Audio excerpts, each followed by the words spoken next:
बिस्मिल्लाहिर्रहमानिर्रहीम। अस्सलाम वालेकुम सेवन्थ क्लास। उम्मीद है बेटा आप सब खैरियत से होंगे। जी बेटा हम पढ़ रहे हैं उर्दू और उर्दू में आज हम पढ़ेंगे। जी बेटा आज हमने करने हैं सरगर्मी नंबर 2। दुरुस्त लफ्ज़ लगाकर मिसरे मुकम्मल करने हैं। तो दी उसने बिल्कुल ही लुटिया डबो ऑप्शन नंबर 4। जो पत्थर पे पड़े मुत्तसिल ऑप्शन नंबर 1 पानी। तो क्या दोगे कल इम्तहान में जवाब ऑप्शन नंबर 4। ये माना कि मुश्किल बहुत है सबक ऑप्शन नंबर 4। खबरदार हरगिज़ ना घबराओ तुम ऑप्शन नंबर 3। नेक्स्ट है कॉलम अलफ का जो आंसर है वो हमने कॉलम जीम में लिखना है, कॉलम बे से ढूंढकर। दुकान बंद करके रहा बैठ जो, तो दी उसने बिल्कुल ही लुटिया डबो। जो पत्थर पे पानी पड़े मुत्तसिल, तो बेशुबा घिस जाए पत्थर की सिल। अगर ताक में तुमने रख दी किताब, तो क्या दोगे कल इम्तहान में जवाब। ये माना कि मुश्किल बहुत है सबक, बुरा है मगर इस्तिराब और कल्क। उसके बाद है बेटा अराब। ये देखिए अराब मैंने लगाए हुए हैं, तवक्को, मुत्तसिल, शुबा, सबक, इम्तिहान। नेक्स्ट है जुमले। जी बेटा ये हैं अल्फाज जुमले। लुटिया डबोना, सैलाब ने गरीब किसान की लुटिया ही डबो दी। इस्तिराब, बीमार वालिद के बच्चों का इस्तिराब बढ़ता जा रहा था। रम, उसने वादा किया कि वो ज़िंदगी की आखिरी रम तक अपने मुल्क की तरक्की के लिए कोशिश करता रहेगा। जुस्तजू, साइंस, तहकीक और जुस्तजू का नाम है। सबकत, इम्तहान में हर बच्चा सबकत ले जाना चाहता है। जी बेटा आपने ये अल्फाज हमने अपने नोटबुक्स के ऊपर राइट करने हैं। 25 जून का 25 जून का ये आपका होमवर्क है। आपने ऊपर डेट और डे मेंशन करना है, और जब आप लोग नोटबुक्स भेजेंगे तब मैं ये चेक भी लाजमी करूँगी। और साथ में बेटा आपका चैप्टर हो गया है कंप्लीट। नेक्स्ट लेक्चर में इंशाल्लाह कल हम लोग इस चैप्टर का लेंगे टेस्ट। आपने इस चैप्टर को अच्छे से रीड आउट करना है। जो जो आपको पढ़ाया है वो आपने समझ के चैप्टर की रीडिंग हर चीज़ अच्छे से पढ़नी है और अच्छे से टेस्ट देना है। तब तक के लिए अपना ख्याल रखिएगा। फ़ी अमानिल्लाह, अल्लाह हाफिज़। बिस्मिल्लाहिर्रहमानिर्रहीम। अस्सलामु अलैकुम dear students, I hope you all will be fine. आज हम एक्सरसाइज 2.2 का क्वेश्चन नंबर 2 सॉल्व करेंगे, जिसमें हमने क्या करना है, सिंप्लीफाई करना है जो हमारे पास वैल्यूज़ हैं उन्हें। सबसे पहले जो हमारे पास वैल्यू दी हुई है 1/8 माइनस इंटू माइनस 5/8। तो इसको क्या करना है, सबसे पहले इसका डुप्लीकेट साइन है, तो इसको सिंप्लीफाई करने के लिए हम इसको सिंगल साइन में कन्वर्ट करेंगे। 1/8 माइनस माइनस प्लस हो जाता है, प्लस 5/8। ठीक है जी। तो इन दोनों का डिनोमिनेटर सेम है, तो इस वजह से हम 1 टाइम डिनोमिनेटर ऐड करेंगे और जो न्यूमिनेटर की वैल्यूज़ हैं वो एज इट इज़ आ जाएंगी। तो ये 1 + 5 = 6, ये 6/8 हो गया। अब ये दोनों 2 के टेबल पे इक्वली डिवाइड हो सकते हैं, तो 2 × 3 = 6 एंड 2 × 4 = 8। तो इसका जो हमारे पास आंसर आया है वो क्या है जी, 3/4। इसी तरह जो नेक्स्ट हमारे पास क्वेश्चन नंबर 6 है, इसकी वैल्यू है 1 + 11/100। तो 1 + 11/100 = अब इसका हमारे पास कोई भी डिनोमिनेटर नहीं है, तो हम अपनी तरफ से ये कंसीडर करते हैं कि इसके डिनोमिनेटर की जो वैल्यू है वो क्या है जी, 1। ठीक है जी। तो प्लस 11/100, जब इनका एलसीएम लिया गया है तो हमारे पास जो एलसीएम आया है उसकी वैल्यू आई है 100। तो अब ये जो वैल्यू है, तो इसकी जो वैल्यू है, अब ये जो सबसे पहले 1 है इसके साथ हम कोई ऐसा नंबर मल्टीप्लाई करेंगे कि इसका डिनोमिनेटर जो है वो 100 के इक्वल हो जाए। तो 1 के साथ जब हम 100 को मल्टीप्लाई करेंगे तो इसका डिनोमिनेटर जो है वो 100 के इक्वल हो जाएगा। ये तो ऑलरेडी इसका डिनोमिनेटर 100 है, तो इसको हम इसको चेंज नहीं करेंगे, ये एज इट इज़ 11/100 आ जाएगा। तो ये जो 100 हमने इस 1 के साथ मल्टीप्लाई किया, यही हम इसके न्यूमिनेटर के साथ मल्टीप्लाई करेंगे। तो ये भी 100 × 100 और इसका डिनोमिनेटर भी 100 हो जाएगा। तो अब इनके जो डिनोमिनेटर्स हैं वो सेम हैं, तो सेम डिनोमिनेटर्स जो हैं उनको हम 1 टाइम राइट करेंगे और जो आपकी न्यूमरेटर की वैल्यूज़ हैं वो एज इट इज़ राइट करेंगे। तो न्यूमरेटर की जो वैल्यू है 100 + 11 है, 100 + 11 इज़ इक्वल टू 111, और डिनोमिनेटर की जो वैल्यू है वो क्या है जी 100। तो आंसर हमारा आया है 111/100। ठीक है जी स्टूडेंट्स, ये आपका आज का लेक्चर है। अब आपने करना ये है कि क्वेश्चन नंबर 1 और 6 के बिटवीन में जितने भी आपके क्वेश्चंस हैं वो आपने एज अ होमवर्क करने हैं, और इन दोनों क्वेश्चंस को भी आपने प्रैक्टिस करना है। अल्लाह पाक आपके इल्म में इजाफ़ा फरमाए। फ़ी अमानिल्लाह।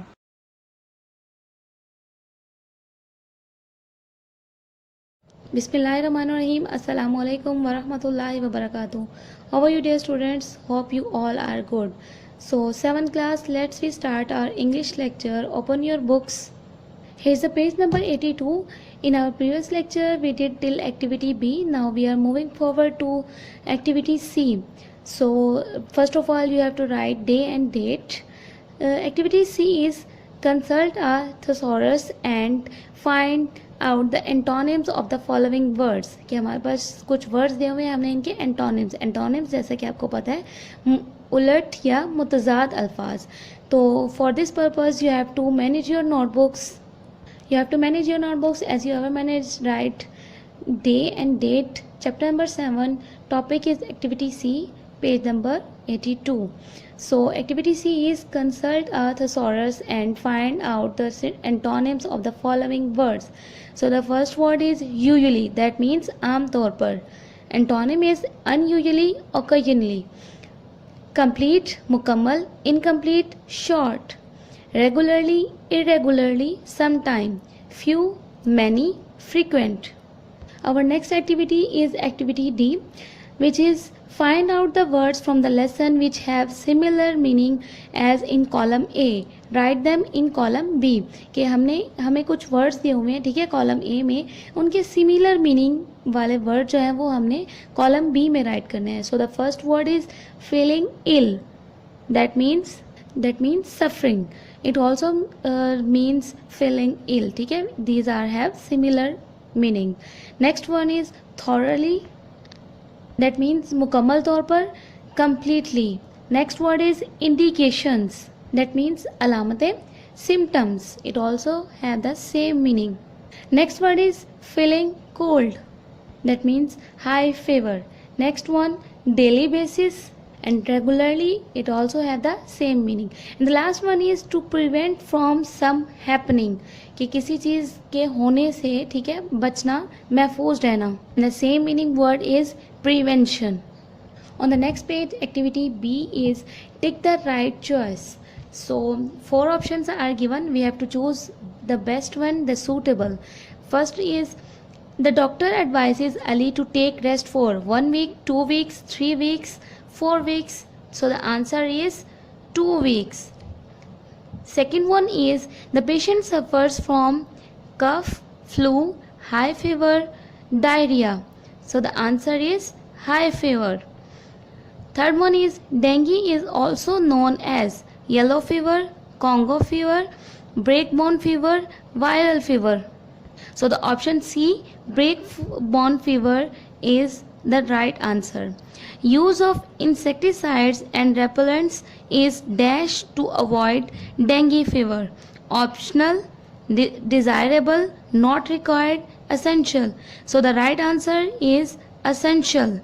And the last one is Ali wanted to give this information to his dash.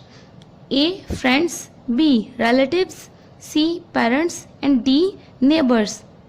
So the right answer is A, friends. So student, you have to complete all these activities, और इसके अलावा आपने इसे लर्न भी करना है. I hope you all understand. फी अमानिल्लाह. Have a nice and safe day.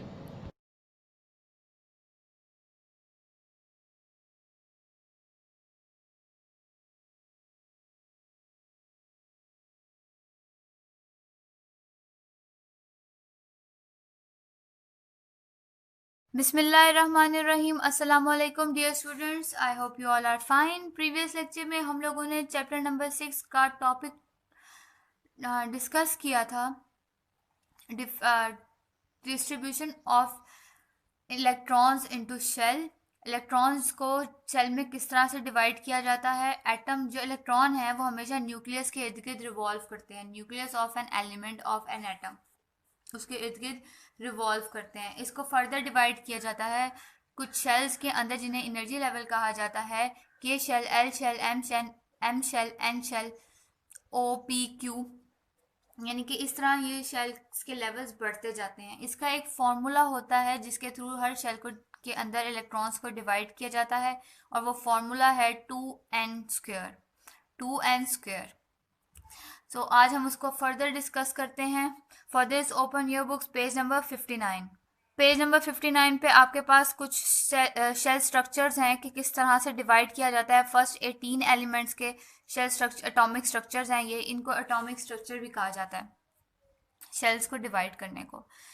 तो पहला शेल होता है के शेल जिसके अंदर 2 इलेक्ट्रॉन्स पाए जाते हैं।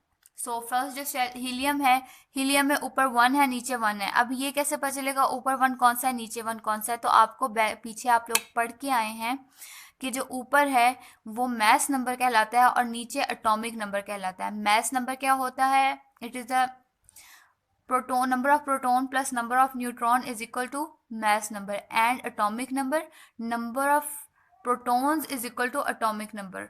प्रोटॉन्स के नंबर को एटॉमिक नंबर कहा जाता है और यही जो होते हैं इस जो प्रोटॉन के नंबर होते हैं यही नंबर ऑफ इलेक्ट्रॉन्स होते हैं। तो यहाँ पे H भी 1, H का एटॉमिक मैस नंबर भी 1 है, एटॉमिक नंबर भी 1 है। सो इसका जो सा इलेक्ट्रॉन है वो 1 है। के शेल में एक इलेक्ट्रॉन ये रहा। हीलियम में 4 जो से हैं वो मैस नंबर हैं और 2 इलेक्ट्रॉन्स हैं, 2 एटॉमिक नंबर हैं। सो देखें तो नंबर ऑफ प्रोटॉन क्या हुआ 2 और नंबर ऑफ न्यूट्रॉन वो भी 2 हुए। 2 + 2 = 4। तो हम लोगों ने एक शेल बनाया, शेल के अंदर 2 डॉट्स लगाए और ये शेल ख़त्म हो गया। यानी कि एल शेल जो फर्स्ट शेल है के शेल ये कंप्लीट हो चुका है। इसमें अब कोई भी ये एक स्टेबल स्टेट में है, इसमें अब मज़ीद कोई इलेक्ट्रॉन ऐड नहीं किया जा सकता और ना ही ये कहीं किसी के साथ जाके ऐड हो सकता है।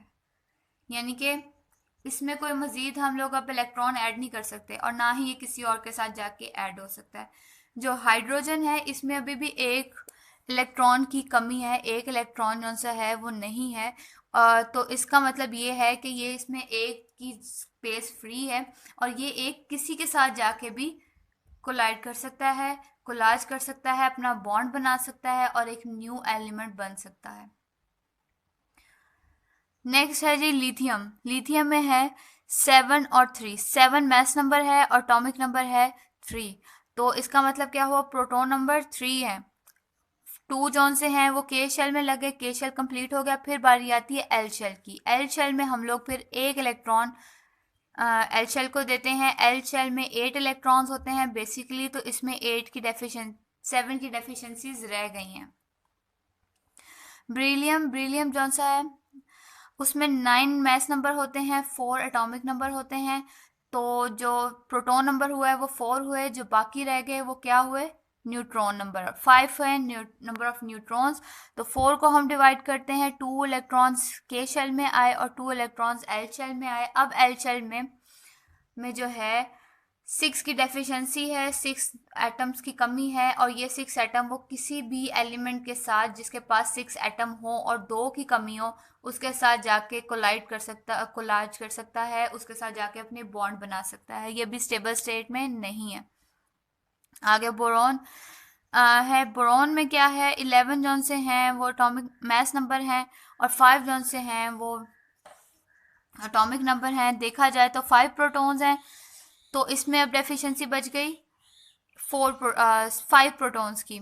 5 प्रोटॉन 3 आ गए एल शेल में, तो बचे पीछे 5 की डेफिशिएंसी है इसमें। इसी तरह ये भी अनस्टेबल स्टेट है। बाकी मैं आपको इंशाल्लाह हम कल डिस्कस करेंगे। आप लोग इसको अच्छे से समझिएगा और इसको घर में करने की कोशिश कीजिएगा। अल्लाह हाफिज़।